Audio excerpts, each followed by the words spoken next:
Okay, well, if we want all the series, all the future series to hold a good meaning, to the series, then we need Alliance to force out a third game. Also, they have never in this tour forced out a third game. Could this be the first one where they are literally with their backs against the wall? We're finding out over to our commentary duo. It's ODPixel and Jenkins. Target unknown. Thank you very much, Joe. Yes, game 2 now of Alliance versus OG. And yeah, Jenkins, what do you make of it? Do you think we could see Alliance force out that game 3, or do you think they're going to have some struggles here against OG? Yes. Yes. Right. But, you know, it is a tough game. I do think that the Centaur pick is really good. You're playing against a Spirit Breaker in lane as the 5 position. That's really easy. Melee hero. Also, Centaur is like an old counter to Troll, because Troll just does these like very quick right clicks on you in the laning phase, but they're low damage. And Centaur with the return is quite happy to deal with that. He's actually starting 2 Rings of Protection as well, understanding that matchup very well. Of course, we had some fiery first blood action in the last game. We'll see if have it again here. Alliance a little more careful this time, sticking to their half of the map, rather than looking for that wraparound that they did attempt in game 1. Isha puts up a nice little ward here, and I wonder if in this game they're going to put the Grimstroke with the Wraith King, and then put Misha bot. Both lanes for the Grimstroke seem pretty good. Put the setup here. Okay. Run into the EMP. Chase down to the Inkswell. They're in range. They'll take it. First blood for Ammar. Okay, looks like they are going to put the Bane with Centaur, with the Nightmare setup on the stun. You like that? Yeah, solid, super solid combo. Usually it's SD that you see with a similar sort of setup, but Bane, of course, works very similarly. Then this gives you the Wraith King Grimstroke lane. That lane doesn't really lose to anything unless you have some way of purging the Inkswell, which Alliance doesn't have anything. So they have a lot of kill threat in both of these side lanes.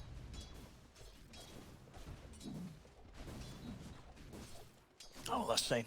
I saw last game, and Nico Baby was able to farm pretty nicely. I mean, this time around, do you think it's going to be a similar thing where he's just not going to go for Battle Fury on his carry? He is going to try and get these items to enable him to fight? Or can he go the Battle Fury route this time? Looks like he is going for Battle Fury. I feel like some farming item makes sense. I know there's a lot of Troll players that think that, you know, Maelstrom is just like generally a better item because it scales with attack speed, and Troll obviously one of the highest attack speed heroes in the game. Battle Fury does give you a lot more farm. Looks like he has removed it from the quick buy, so he's not entirely sure. I think it does depend on how the game is going for Troll. If your game is good, you get Battle Fury. If your game is a little sussy, you get a Maelstrom because it lets you fight. Meanwhile, up top, see how much can go on with sort of Hoodwink. We're not seeing every team. Oh, actually, top lane, they're going to get aggressive onto Leslau. Right, fire blast into the Inkswell, and not got quite enough damage. In fact, Aramis able to trade nicely back into the Wraith King there, getting quite a bit of damage in. Jiragi will have to have a cell popped over to him. Yeah, nice little timing from OG there. Level 2 on Wraith King, gets a solo XP, and so he, well, speaking of level 2, that is a Spirit Breaker bashing twice, also level 2. It did have the charge if the Nightmare doesn't come out. Mid lane, pretty even at the moment. Just a couple of CS advantage for Supreme. And in this matchup, Supreme goes for 2 points Dagger. It looks like it is working out for him decently well. And I have seen this more and more against the Quas-Wex Invoker, who used to be a counter to the Queen of Pain. Does not have Blink. Yeah, he might be dead. Oh, okay, Fairy Fire. Okay, he's got a bottle charge, so he'll be all right. But that was close there. BZM yeah. reading that opportunity to turn and fight. Yep. He clicks on the dagger, sees that he's taking X amount of damage. That's a level 2 dagger. He also used Scream. Okay, he doesn't have Blink. Let's go on him. Nice read there. Forcing the Fairy Fire, forcing some resources. Good trade. Now he's ahead in the lane. There's a Marv on the Kratos stick. Yeah, he's going for the full efficiency lane. 2 Rings of Protection to deal with the Trolls. Right clicks level 1. Stick because Troll is spamming his axes, and then the Ring of Health to sustain through it all. And do you sort of foresee any wild Centaur builds this game from Ammar? I think the last time we saw him play Centaur, he didn't do anything too crazy. This is like the one hero that he doesn't do any like crazy next level build on. That's the setup, man. And Bane doesn't even have Brain Sap. He went for Enfeeble just to outtrade the Spirit Breaker, the right clicks. Yeah, just got to be careful in that lane. And G, he starts to get even a little bit low. They'll happily step aside from the lane and take him down. Let's come back in onto the mid, get the refuel for Supreme. Of course, help him out around these 4 minutes. Misha also spawning out the 2 of them, but not going to make any moves. FNG's going to be making his way back down bottom towards Ammar. Actually, Misha is hanging around. It's just to take that ward down. Goes for a D ward. I don't know if there's anything you can really do there. He's just kind of in the area. Preventative. Not much FNG can do down here either. Ammar is about to have his Vitality booster, and then he'll pick up his Vanguard, and he becomes unkillable. But then again, the last time I said that, he got broken and died on that high ground in the last game, so Why are my allies so never know with weak Ammar. and pathetic? Might end up diving to tier 2. Radiant's courier has been killed. See It again, is denied. Misha, as you say, with the Enfeeble, not feeling too scared to trade with FNG, and always has that nightmare. Feels too threatened. FNG actually focusing to swing back into the lane to Ammar, but Ammar's been good with these hoof stomps, stopping the charges each and every time. Mid lane, setups there. Aramis comes in to help out Supreme as they'll join forces to bring down BZM. Very nice setup. And this is because it's nighttime, and Lelis also goes for an efficiency build, which you see a lot of offlaners doing these days. Just chainmail plus bracer, bunch of stats, so huge effective HP, tons of regen, tons of armor. Very difficult to kill this hero, especially at nighttime. Yeah, he can just be left to himself here, and Aramis can make the moves. Has swung back over to the top lane. The OG are going to try and make a move onto Les now. And honestly, it's pretty close to getting the damage done. They've got enough. They are able to take him. As tanky as it is at this stage, doesn't matter. OG having the damage and Aramis not able to hold the 2 of them off. It's funny, Yuragi went for Blades of Attack first instead of going for the Helm, which is the typical thing that you see on the Wraith King safe lane. And that little bit of extra damage actually gets him the kill there. Radiant coming out to their top tower. We'll see.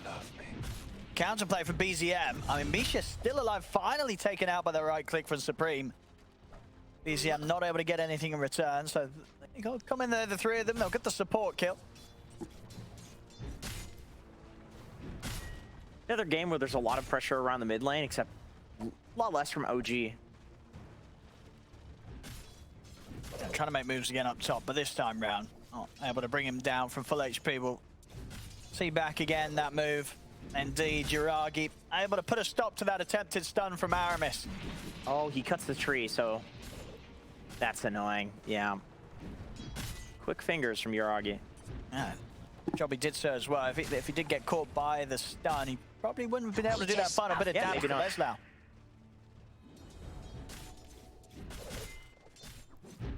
And still, Lelis, you know, he's chilling up here. He's farming pretty well. He's only 100 net worth under the Wraith King, despite that kill going his way. Yeah, Grim plus Wraith King, very strong kill lane, but kills aren't all that matter in terms of farm. At least Lelis is. He is getting access to the creeps. Like he's been last hitting pretty nicely up here. Over towards the mid, FNG. So going to help out Supreme as BZM did set up with the combo onto the Queen of Pain. Backups coming in for BZM. Tigers in with the silence. Now leading over with the Inkswell, trying to run down FNG.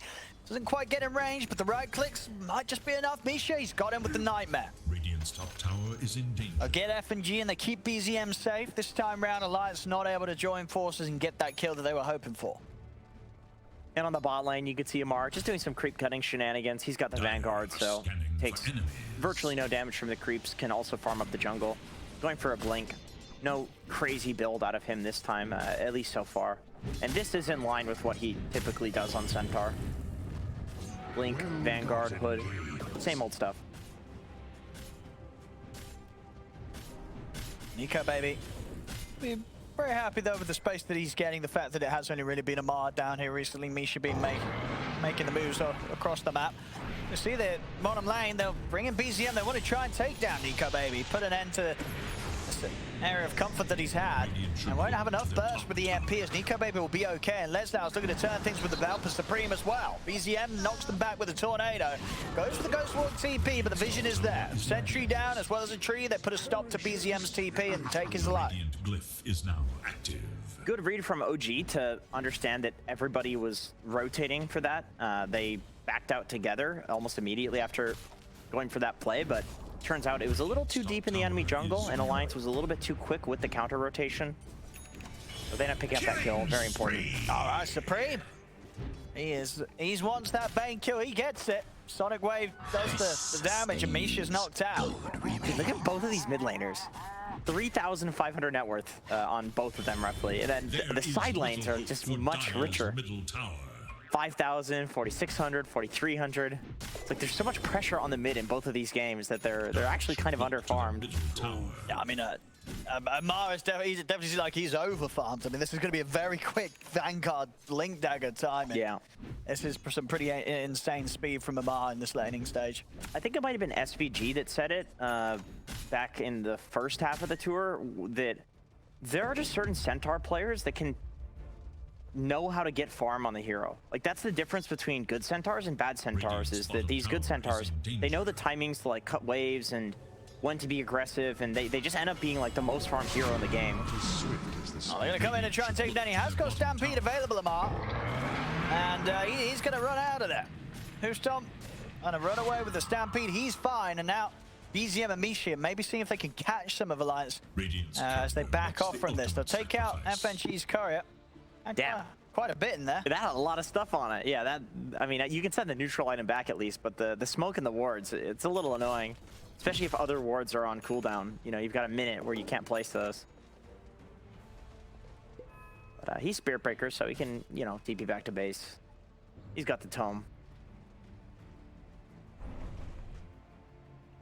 Let's see what they do with this blink on Ammar. There's no Stampede, but the blink reveal could catch them off guard, as it does come at a very good time this game.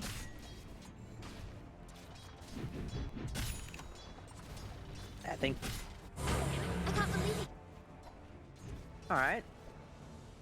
Just uses the ult to back off. No bulldoze on FNG, so you don't see that typical situation where the soulbind just ends when you cast it on the Spirit Breaker. I mean, they're actually smoking two Ammar. Yeah, they want to try and take down Nico, baby. Nico, baby has got the ult, but he might have got a chance to get it off. The grip from Misha locks him down. No chance for a reaction there from Nico, baby. As OG, they take him out. And of course, will slow down that Battle Fury that he is looking to try and finish off. We'll see in the mid.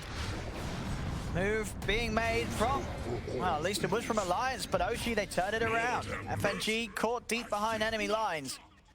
As OG ready to be very active with this blink dagger on Ammar, as you can see, just ready to come in and keep his teammates safe around their towers. And 11, 12 minutes in, we're already at 3K lead. OG getting the advantage, and Yuragi and Ammar getting very stacked very early on. Yeah, and speaking of stacked, Misha, once again, is stacking up the jungle, 6 camps stacked, and 5 from Taiga as well. Yeah, that's gonna be pretty big.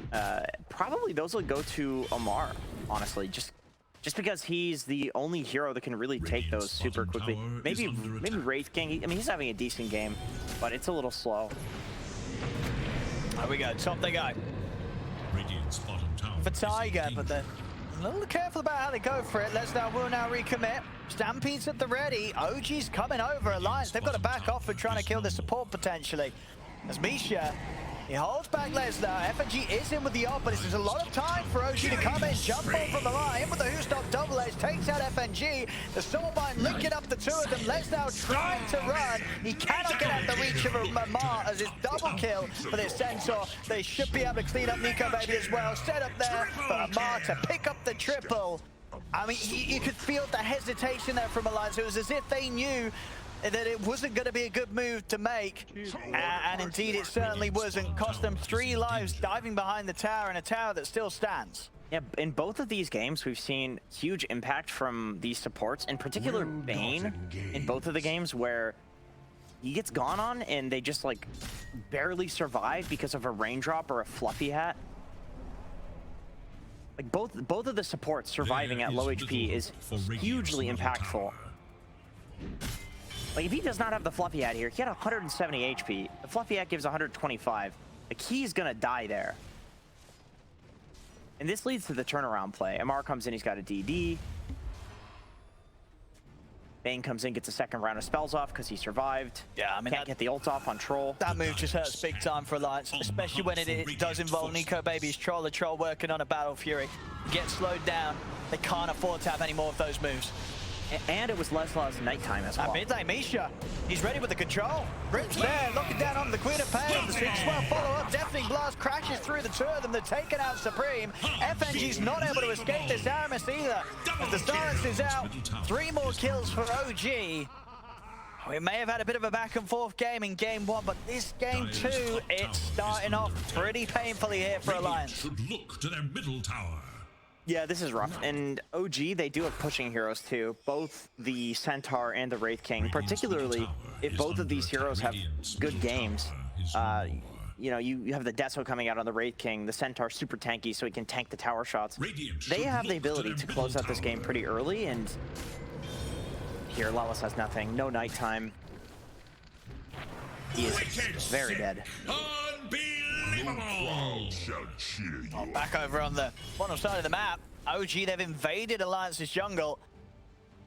And they may just take some more kills here. FNG taken out by the crit and the EMP. They're trying to fight Uragi. I mean, Uragi has got reincarnation, so he really doesn't care too much at all about Alliance's 3 heroes here, and they know it. They'll step away.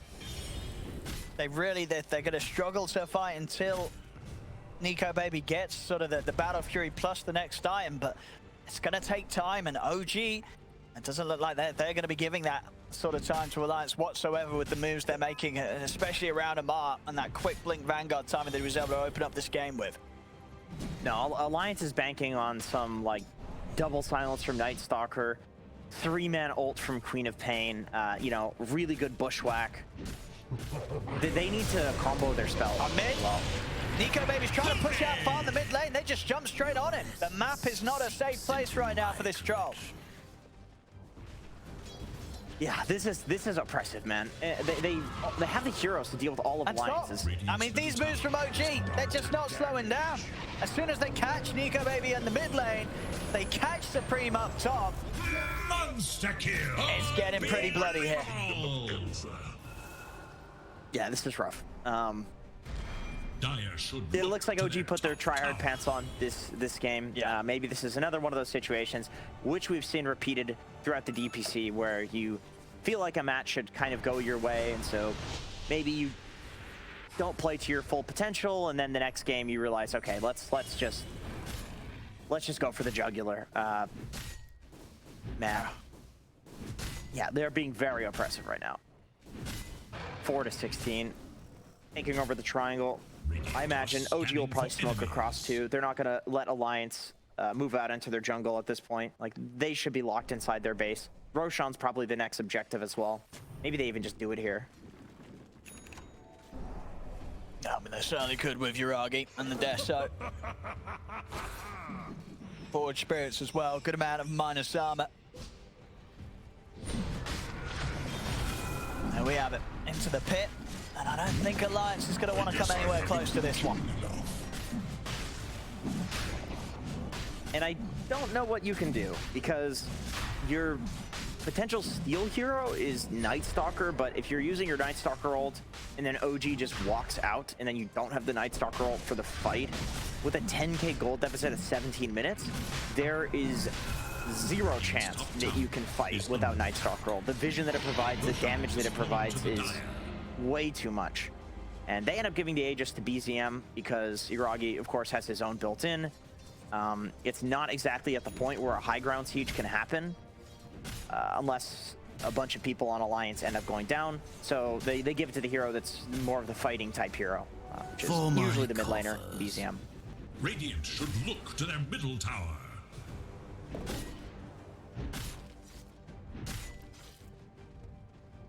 This sustains. Gee, with the Gold smoke. remains. Ready to find more kills, more action. Get a bit caught up. Alliance themselves smoking up, but it does get put to an end. They are going to be found, the two of them caught by the Soulbind. Double nightmare. FNG will try and knock back Misha. BZM steps in with the EMP. They have caught Tiger with the rune. They're finding at least a trade, but it isn't going to be a favorable one overall, as it will still be Alliance losing two. BZM with the double. That could have been much worse for Alliance. Misha was trying desperately to get that double grip off on the Soulbind. However, FNG was just sitting on him and bashing and bashing and bashing and being a pain in the ass. So good positioning from FNG. Unfortunately, you know, 12k gold deficit, it doesn't matter that much. But yeah, that could have been super devastating for Alliance. Much more than what we just saw. Radiant's middle tower is under attack. Radiant's middle tower has fallen. 2-2 taken in the mid. Blink Dagger Money done for Yuragi. FNG knows not to start a fight here. Is under attack. I feel like soon we're going to see a gem pickup from OG just to limit Alliance's vision. The only reason Alliance can comfortably move out into their jungle is because they have some vision. They're probably not looking to fight. They're just going to be farming. We can see some Forge Spirit scouting to kind of equivalently oppress. I'm saying that word. There we go. They've got the jump onto Leslau. They want to get rid of that pesky Night Stalker. They'll manage to do so. Leslau down. Hit from Aramis comes flying through onto Misha, but it isn't enough damage to take him out as FNG loses his life in his efforts to get to the back lines.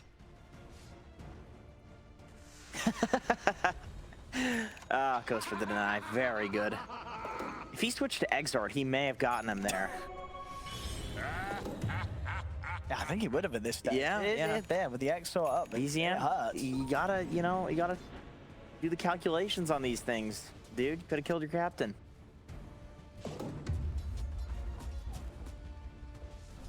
Now back up with the push. Just 20 minutes in, and another tier 2 set to fall here to the push of OG. Yeah, OG can kind of just run around now, take every tell. Are we gonna see the deny come out here? We are. Yeah, okay. He had 130 HP, down to 70. So let's see, how much would... I think he hit him twice as well, right? If he had a couple of hits with Exort. Yeah. I might have just done it. So the Exort gives 10 damage per instant, so he'd have 30 more damage. It would have been close. He would have killed Owen. He would have killed him. Yes. Oh, back in action, Supreme got caught out.